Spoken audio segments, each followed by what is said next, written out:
good afternoon. Hi, hey everybody. Guess what we're going to talk about? Do you feel fat and unloved? Well,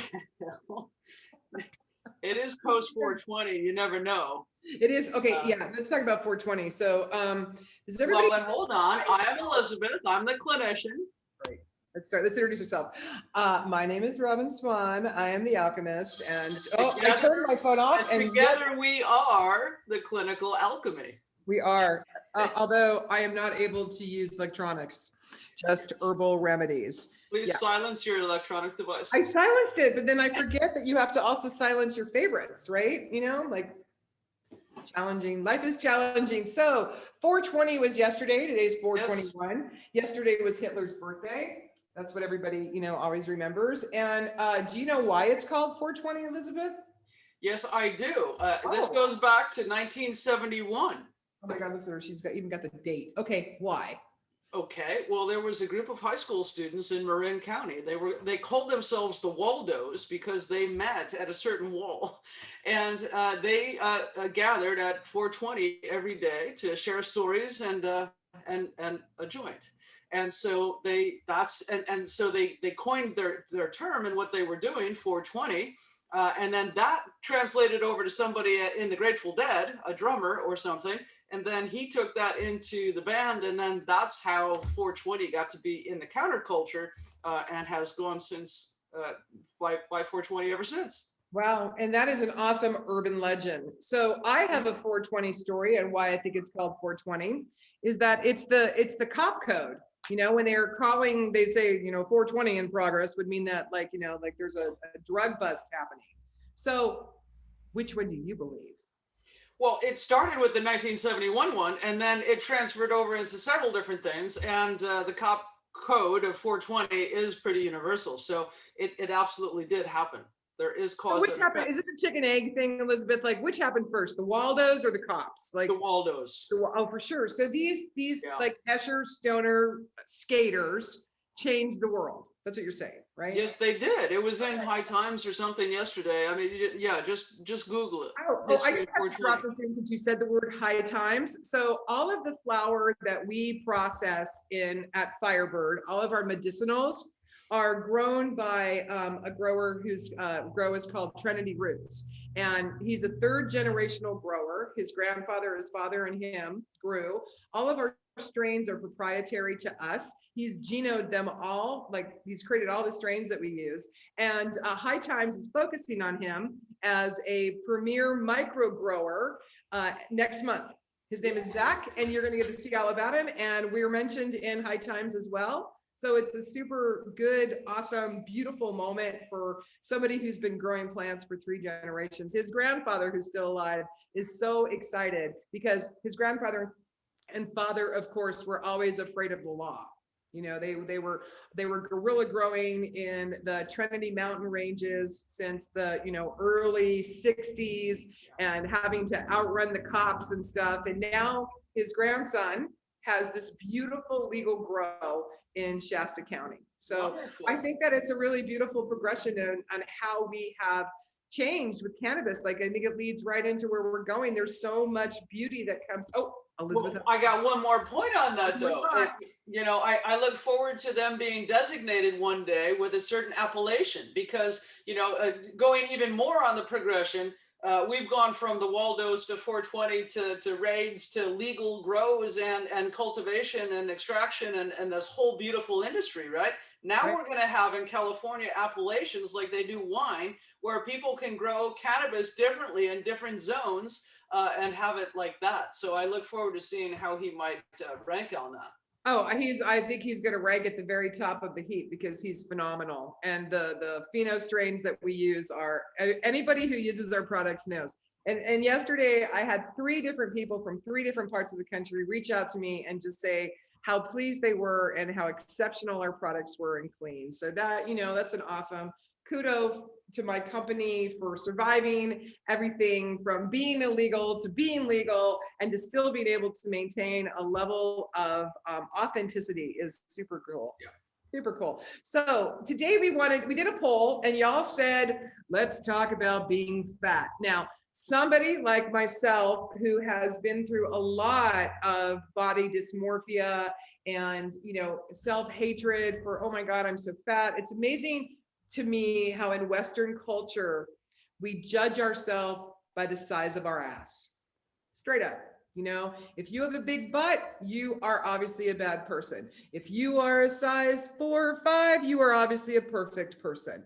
But what I've learned in my life as a practitioner is that, size 0 and size 22 have the same problems.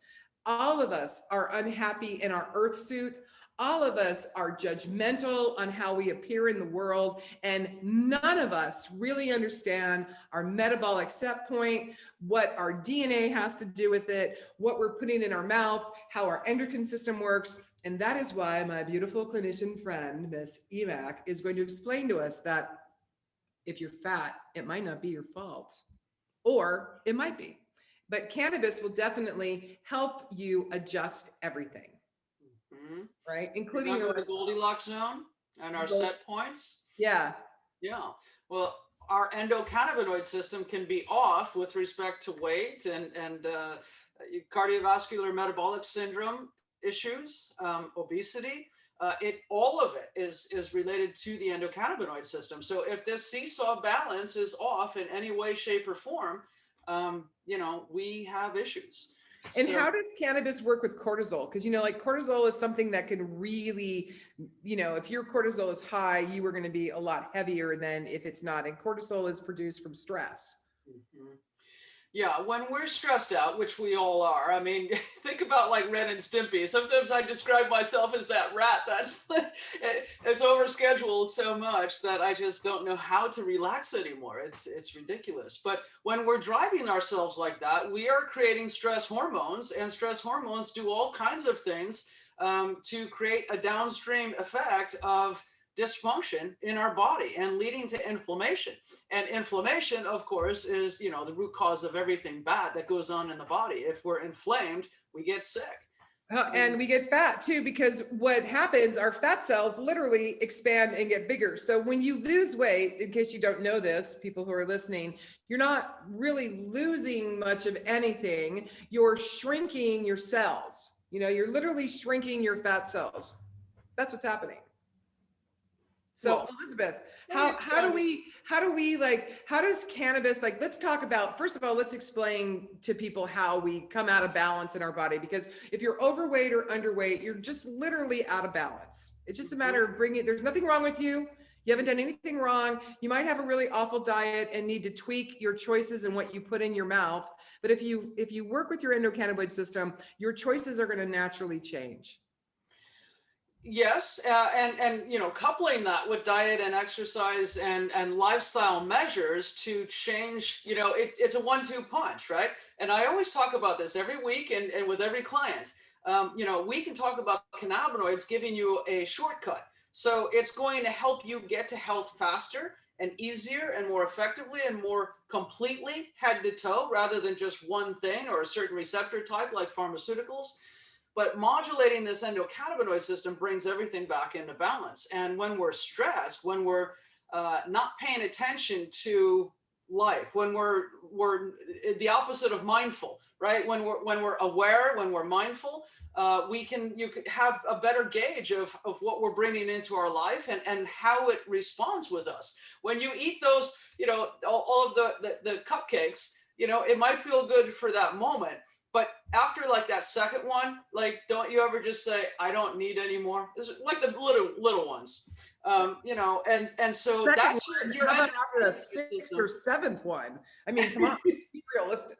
You're gonna eat cupcake. Well, right, but that's the whole thing. The endocannabinoid system, there is primitive, primordial structural changes going on in your brain that is regulating your thoughts, and the more that you translate that into favorable things, literally I love myself, I want to take care of myself, that's not a good decision for me. Your brain knows to do that, but we get into that fight or flight. Speaking of cortisol, we're so stressed that we're into how can I how can I have pleasure? How can I get rid of this How pain? can I fix the pain that I'm feeling? How That's can I a get lot rid of, of a lot of this pain? times how that is. It's like, how can I? So I'm going to just share some personal information about myself so you guys can know that this is a real, this isn't like, oh, we're so perfect. And, you know, cannabis is everything. So when I was 16 years old, I was hospitalized for bulimia. I weighed 115 pounds. I thought I was too heavy. At that point, I thought I was so fat. I was a size 0. You know, my mom was a massive fashionista. She was a bizarre Harper's Bazaar model in the 50s. So, and she's Persian. All right. So her standard of excellence was like off the charts. And I grew up in this home. My father owned a bakery. So here came my dad with dozens of donuts, right? What am I going to do? I got to eat those donuts. They're sitting right there. They look good. I'm 15, 16 years old. I'm a dancer. I'm a martial artist. I'm active all the time, you know? So, but the message was that I wasn't good enough if I was heavy. So I would purge, I would eat and purge and eat and purge. Now I'm super grateful that I have all my teeth. I don't have esophageal cancer and I didn't destroy my stomach, because that is what bulimia will lead you to. So after that, I kind of got a little bit of a grip on myself, but it was many, many, many years later that I actually stopped that behavior. And what helped me stop that behavior was pot, smoking pot. I would How did it help? What effect? What was the short term and the long term? how the smoking weed helped me at that point is I like to say it created space in my brain. So I began to see, like, wait a minute, what am I doing to myself? And then I had this like moment of enlightenment where I realized that there were people on the planet who didn't even have enough food to feed themselves. And here I was able to go to the grocery store and spend 30, 40 bucks on junk food, eat it, and then throw it up. And the reality of how wasteful I was and disrespectful to the planet is what really shifted the paradigm for me.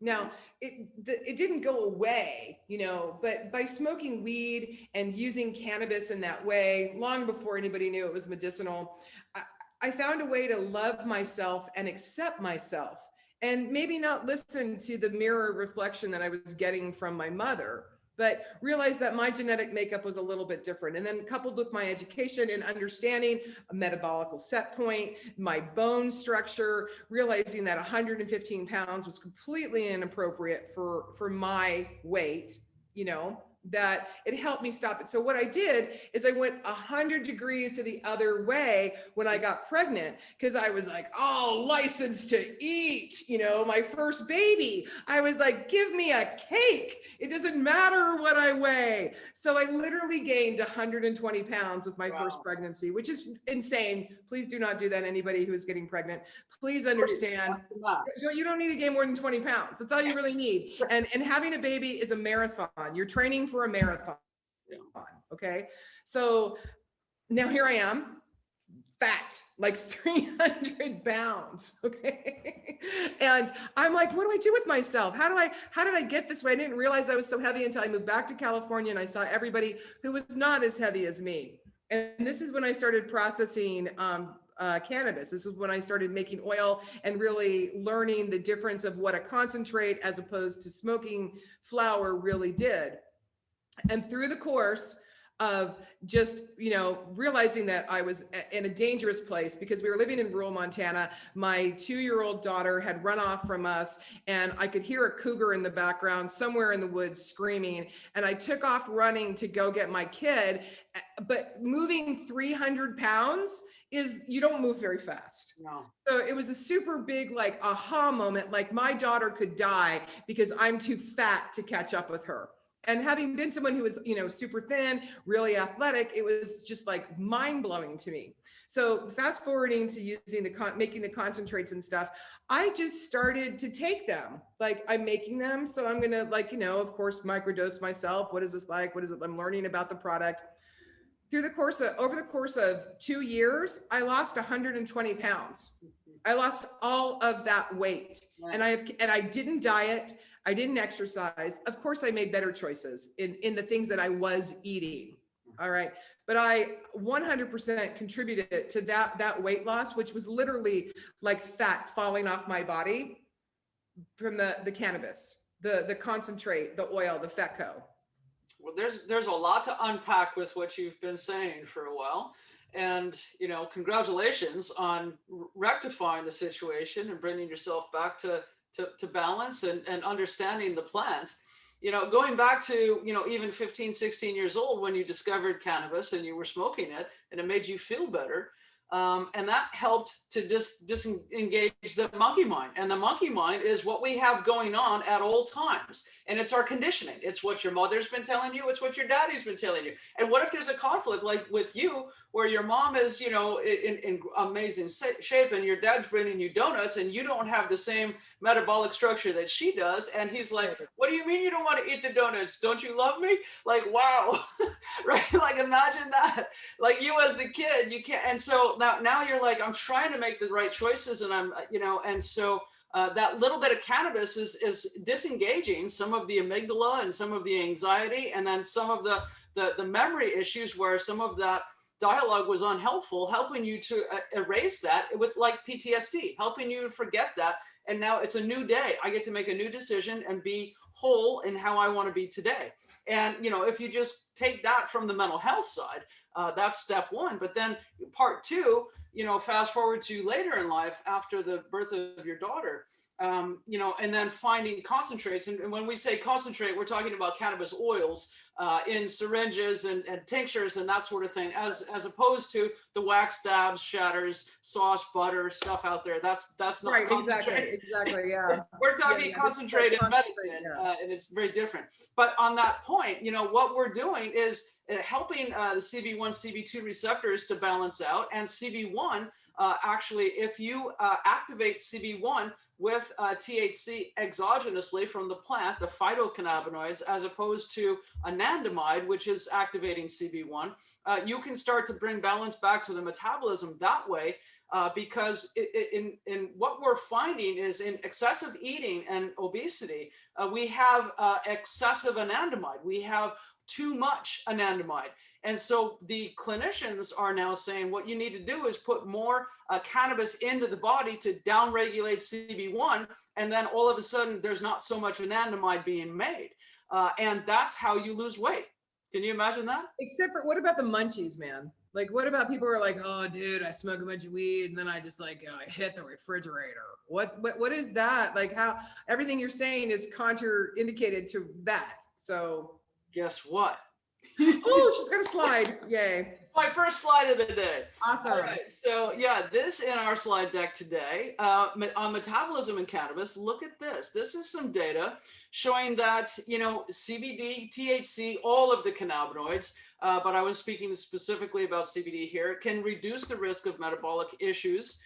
And cannabinoids improve metabolism, reduce weight, improve fat burning, and reduce glucose intolerance. And now look at wait, before you say something else, I want to validate that first paragraph here with I have had multiple clients, more than 100, who have been using CBD products for other issues and have lost somewhere between 20 and 60 pounds. Mm-hmm. Right. And the whole idea is what's happening there is all kinds of things going on from the research side on what I was talking about on downregulating CB1. But what's, the clinical aspects is regular cannabis users have a third of the rate of obesity, lower BMI, smaller waist, and less diabetes despite eating more. So that answers the munchies question, right?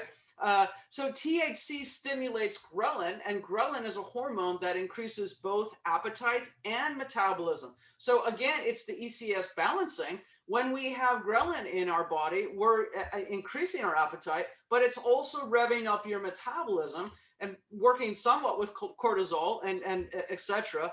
But it's all the endocrine things, right? And this is always, psychologically, neurologically, immunologically, and endocrine. All of the endocrinology is all interlaced with this. And cannabinoids activate this system to push the gas and the brake at the same time, balancing you so that stoners can eat more and tolerate more calories. But the other thing is they're more active. In fact, we saw that in the news just yesterday in the cannabis whatever scrolls, and cannabis users are more active, and that's true. They probably hurt less and therefore move more.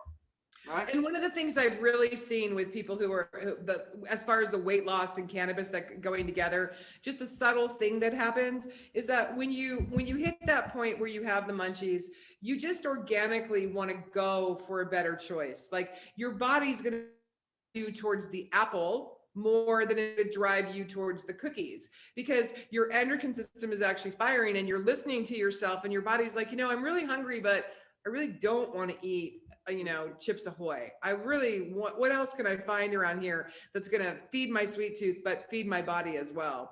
And fruit tastes so good. Right. Right. And, I teach people how to use a small amount of THC to bring to life more of the palate so that you can then try that salad. And, one of my favorite salads I have pretty much every day, spinach, arugula, baby lettuces, red peppers, yellow peppers, green peppers, whatever I have cut up, beets, lentils. And, you eat that every day with just a couple of chips. It's like the best nutrition ever. And that's what happened to me in 2015 when I found cannabis. And I also started to change my diet and look at functional medicine, lifestyle modifications that I can make to bring me back into balance. And I was heavy. I'm 135 now, but I was 155. So I was 20 pounds heavier when I found cannabis. So me too. Right. It's just natural. It is just a natural thing. And, I know that CBD, cannabidiol isolate, really serves a purpose in this conversation, because in my experience with my clients, I have seen it adjust the endocrine system more than anything. And I've watched people like lose weight so quickly by using it. But when I say that, I don't want anybody out there thinking like, oh, I'm gonna use this one time and 20 pounds are gonna fall off my body. You have to do all of the work with it. You have to do all of the work with it. What Elisabeth and I are speaking about is fixing the endocrine system by using the endocannabinoid system. Yeah.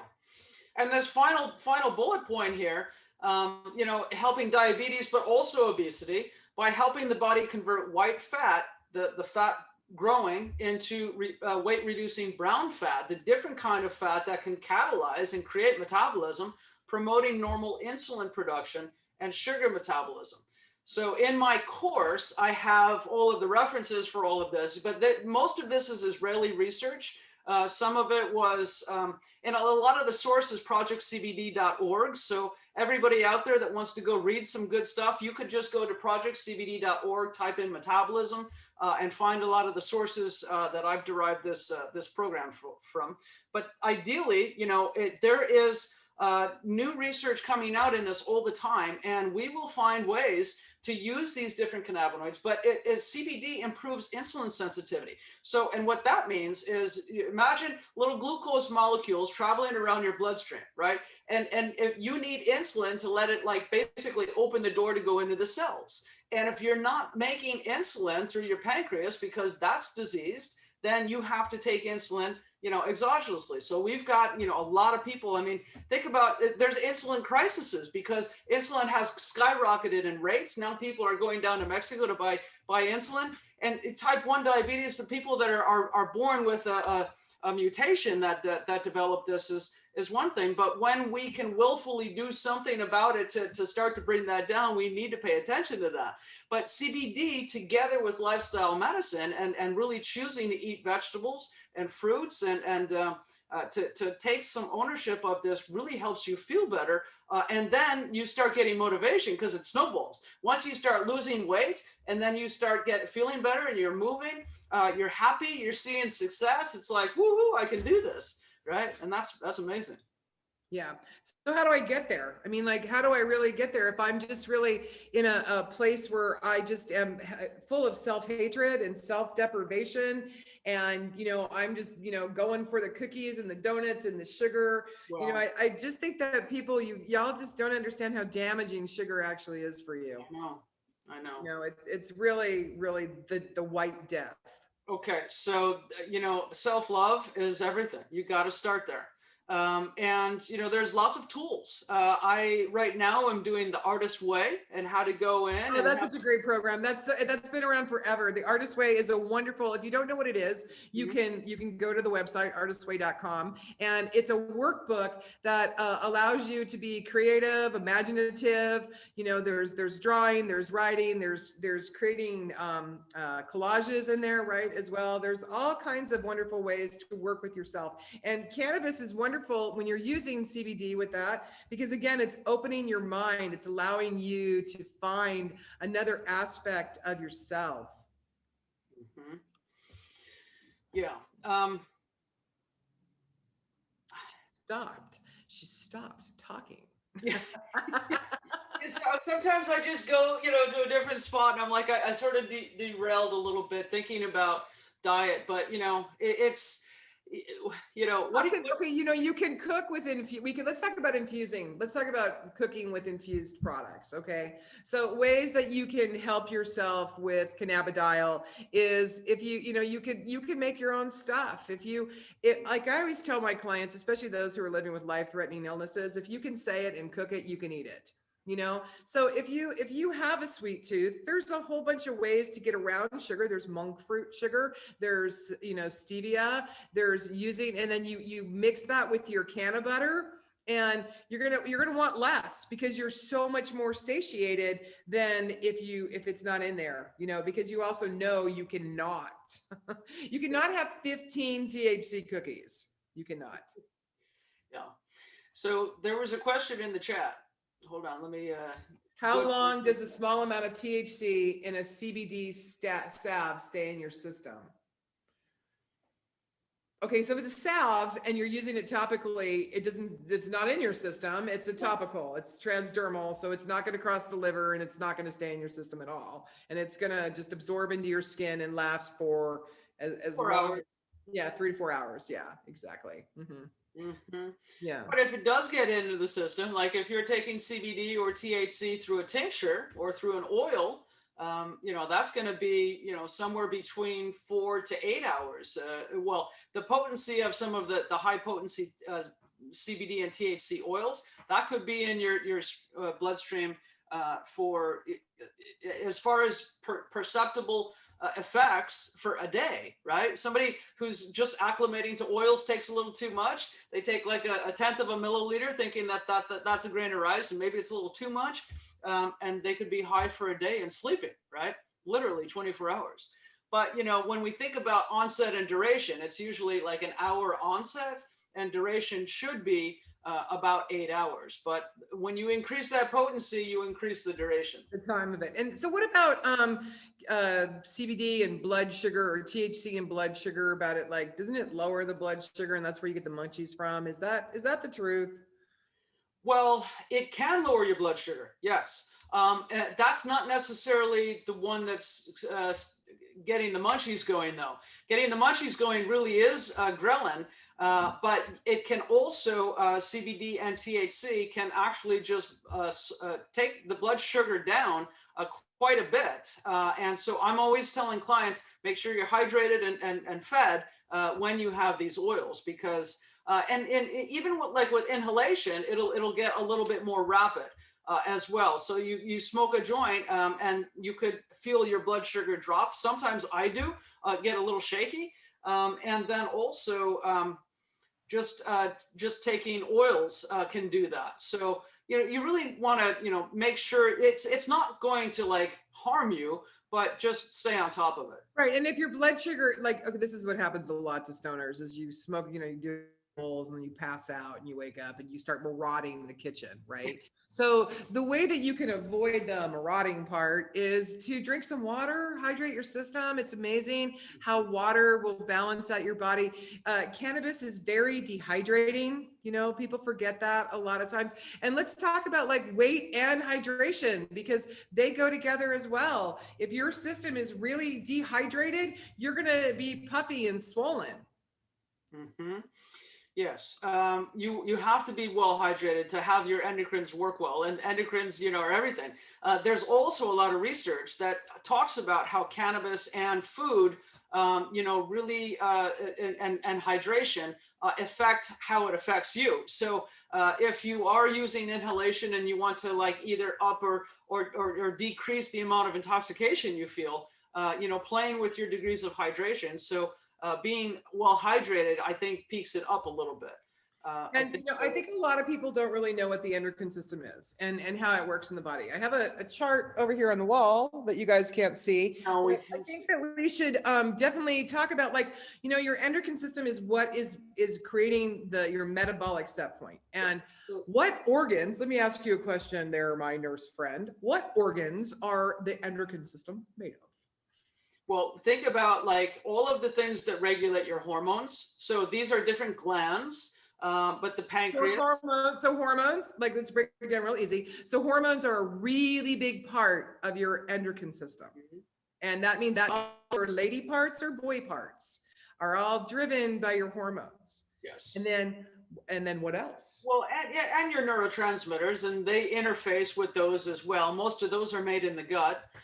So that's got to be included. But when we think about the endocrine system, generally we're talking about blood sugars and diabetes, and that's the pancreas and the liver and the gallbladder.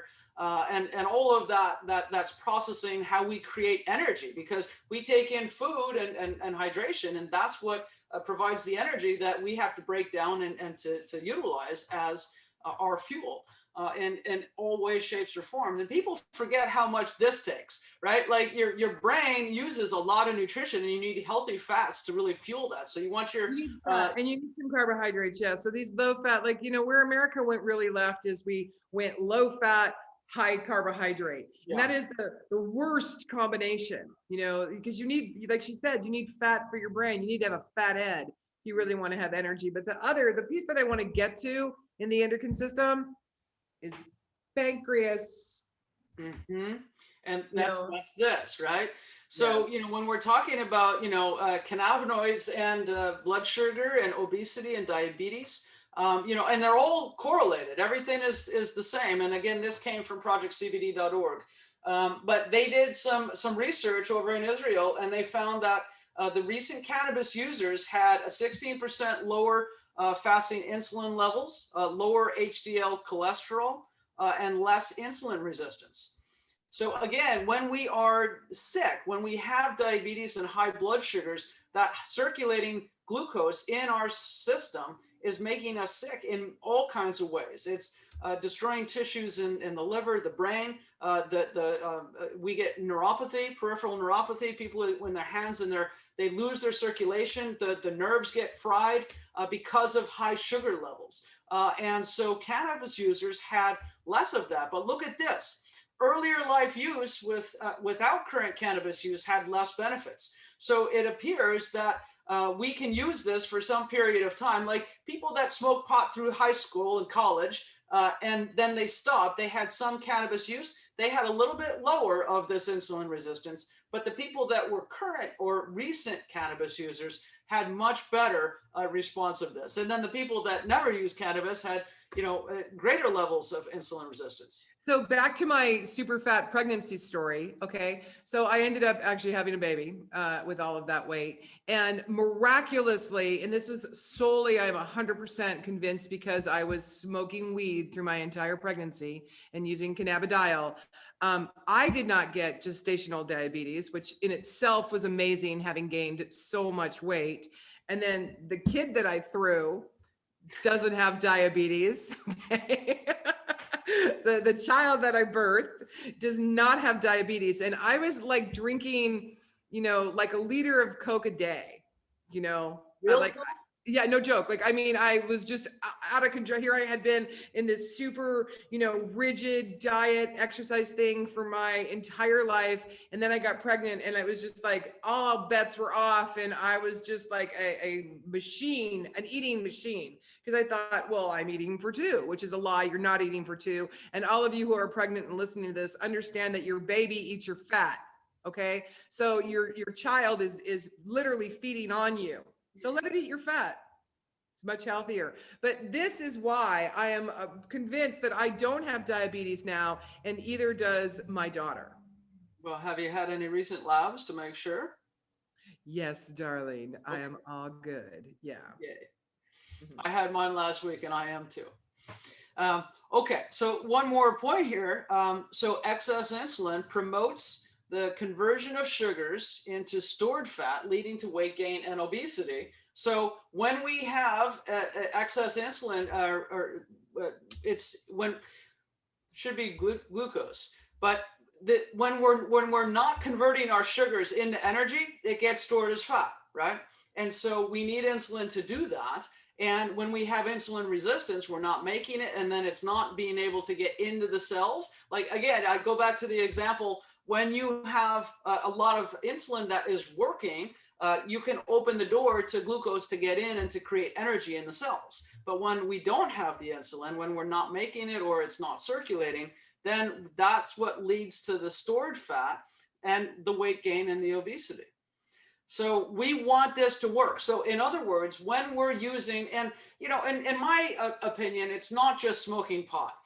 For me, it really is about taking CBD oils because that's where I find the Right, greatest and efficacy. we're talking about, like, I'm, the child that I'm speaking about is 24 years old. So this was a long Yeah. time ago, Yeah, we right? didn't have the And oils then. now I think that smoking weed is the least medicinal form of cannabis. It's the you lose everything that's awesome It's true. about cannabis when you smoke it. Like, Yeah, I mean it's pleasurable, and so for in small amounts in the evening, it's great to like de-stress. But that's not the medicine that I want to change metabolic issues, right? If I'm getting a good 20 to 40 milligrams of CBD or different ratios of cannabinoids into the body of somebody that has had this condition for a while, over time we're going to be able to bring that down. And really, this is what's going to help us battle obesity and type 2 diabetes in America. Just imagine, like I have a patient over in Point Loma, after about a year on a good 4-to-1 oil in the morning and some THC indica at bedtime, helping her with MS, spasticity, but also over a period of time, we were able to wean down metformin because she was getting less and less insulin resistant. And the provider did, of course. And she lost 20 pounds over a period of a year. And this woman's in a chair. So her metabolism just started working. She's been in a wheelchair for 25 years. and there you And go. That you just said it. That is the key. Her metabolism just started working. So a lot of people who are obese, your metabolisms just are not firing. They're not working. And it's not like, of course, we have to, take responsibility and assume authority for our health and make good choices.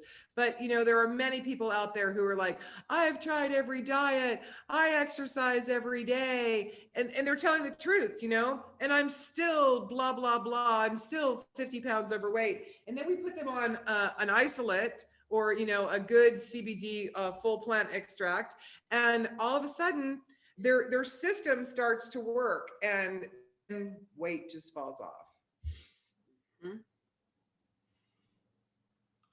Okay, so when we say CBD oil is helpful for weight loss, we mean all of it: concentrates, tinctures, isolates, all of it. But it's really important that it's not hemp derived cannabidiol, because if it comes from hemp, and I'm saying this because I know a lot of people can go to Sprouts or Whole Foods now and buy some garbage CBD product. You are not going to get the result that we're talking about from that. You really need to use medical grade cannabidiol that's been lab tested, that's over 68% cannabidiol, that has the whole plant. Even like we make an isolate, but it starts as a cannabis plant. And then it goes all the way down. So even when it gets down to its one single teeny tiny little molecule of cannabidiol, it's still more powerful than the same molecule that's been extracted from a hemp plant. Well, and why is that? You So answer the question. I can answer that question. It's so fun to like just study this for 6 years because I know them all now. I know, it's awesome. It's so great. Right. Do we not love Elisabeth? Is Elisabeth just not the greatest? So just a little commercial break for this woman right here, holisticcaring.com. Okay. Lots of awesome programs that she's written. All right. Find her on Facebook, Elisabeth Mack. holisticcaring.com. Okay, so why is that, Elisabeth? So cannabis CBD is, so if we just talk about there's basically four CBDs. So one is cannabis CBD, and that's going to be 0.3% or more THC. Then there's hemp CBD, that's 0.3% or less THC. Then there's broad spectrum CBD, which has had all of the THC extracted, but it's generally a hemp full spectrum oil. It has the other cannabinoids. And then there's isolate, where everything's been extracted away other than the CBD, right? And so what's going to be the most medicinally beneficial to our clients, right? It's going to be that first bucket, that cannabis CBD, because it's made from the flowers. The flowers of the cannabis plant is where all of the trichomes and the cannabinoids and the terpenes and the flavonoids all reside. And then we want to take that bud and then extract that into the 100% grain ethanol alcohol and use that formulation after you burn everything off into that oil. That's the concentrate, that's the starting point. And then you can instill that into other carrier oils to make a tincture. And that is going to be your best representation of medicine, because it's had very, very little change from the structure of that plant into that oil. And that is going to be the most rich. Now, does the full spectrum hemp work? Yes. I mean, and it's better than nothing, right? Of course. And for people that are not in a cannabis 36 legal state, you have to use places that ship, and that's generally hemp. But there's ways to do that as well, so that you're getting cannabis CBD, but you've extracted the THC out, so that can still be registering as 0.3% or less THC. So then it can also be mount. So your body doesn't care where the THC falls. Only the government does. Just so you know. All right. So you know.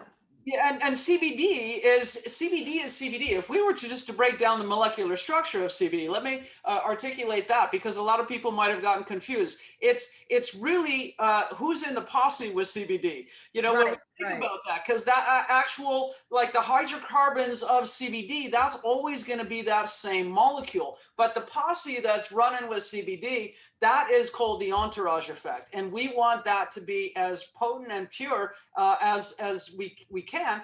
And when you extract properly, as I just described, you're probably going to get about 400 different components out of that plant. If you use a hemp CBD, it could be 80, and the CO2 extraction is going to maybe give you 40. So it's a lot different, right? So and that's why buying like a cannabidiol product from like Whole Foods or some other store or CVS, I promise you, you are getting an antioxidant. You are not getting medicinal. So now my good friend here is not a big fan of isolate. And I got to tell you, either was I. For a long time, I was anti-isolate. However, what I have seen it do in the last 2 years is phenomenal.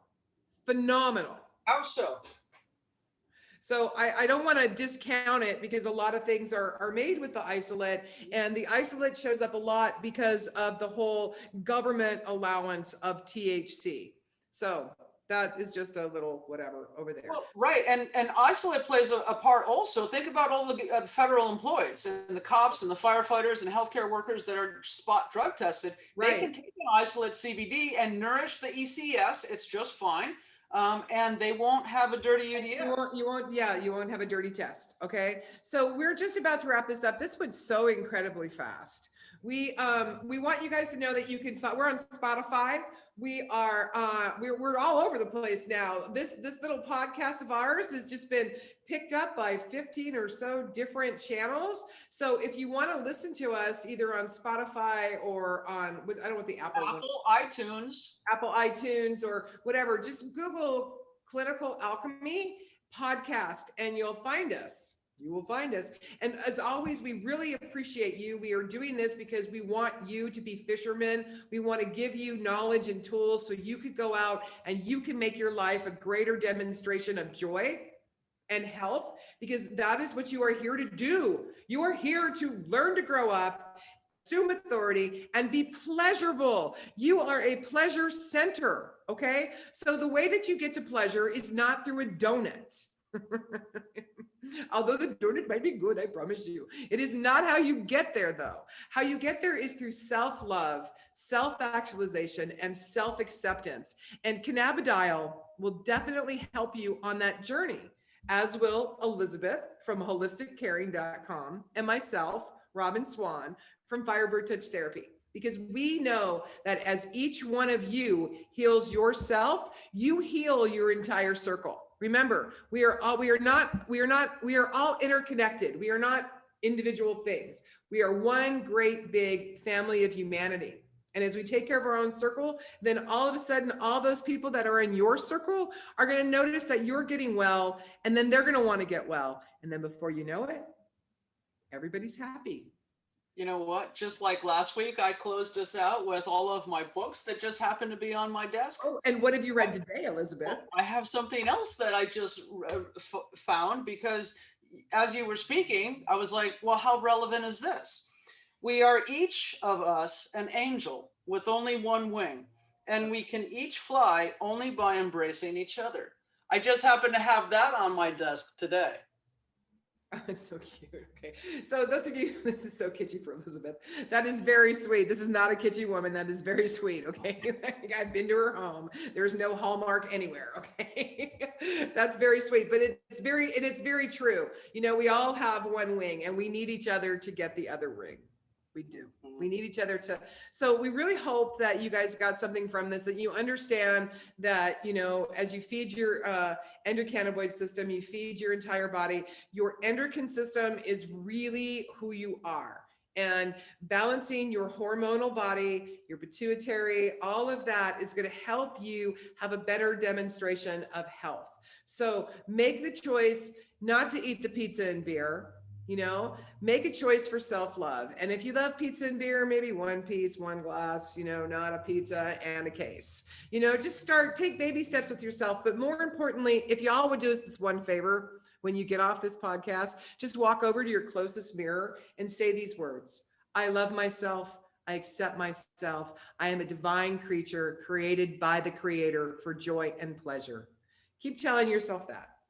And then take a walk. And then take a walk. Take a 30-minute walk every single day, and that's going to accelerate everything else that you're doing with nutrition, with your anti-inflammatory diet, with your thoughts of self-love, meditating on things that you want. And you know, summer's coming up, right? So, you know, in my coaching, and I call what I do at Holistic Caring coaching rather than just nursing, because I'm addressing everything. And I start every conversation with something like, tell me what you're looking forward to. What do you want to do? And how can I help you use cannabinoids to optimize, you know, your pathway there, and talk about all the different tools that we need to put together to give you your best life, because that's what we're here for. So, you know, it's like, imagine that. Go where, you know, and what are you looking forward to? What are your goals? What do you want to do this summer? And if there's something in the way of that, how do we address that? And if you want to work with me, you know, me as a coach, just go to holisticcaring.com and book an appointment with me or one of my 5 nurses, and we'd love to help you, or buy a patient program on anything that we are talking about. And of course, the professional programs that we have contain all of this knowledge, so that you could deep dive in and swim with me on all of this wonderful stuff that I come up with as content each week. Yeah, she's pretty smart. You know, I mean, I don't know how I've gotten this far without her, but I am grateful to have my good friend. And listen, no matter what you weigh, all right, you are not defined by a number on a scale. You are not. So please don't define yourself that way. And find your own personal beauty, because whether you are 102 pounds or 507 pounds, you have a tremendous amount of beauty. So thanks, you guys. We're going to be back here next week. And remember, holisticcaring.com, firebirdtouchtherapy.com. The alchemist is me, and the clinician is Elisabeth. Exactly. We are Clinical Alchemy. That's what we are today. All right. Thanks, guys. See you later.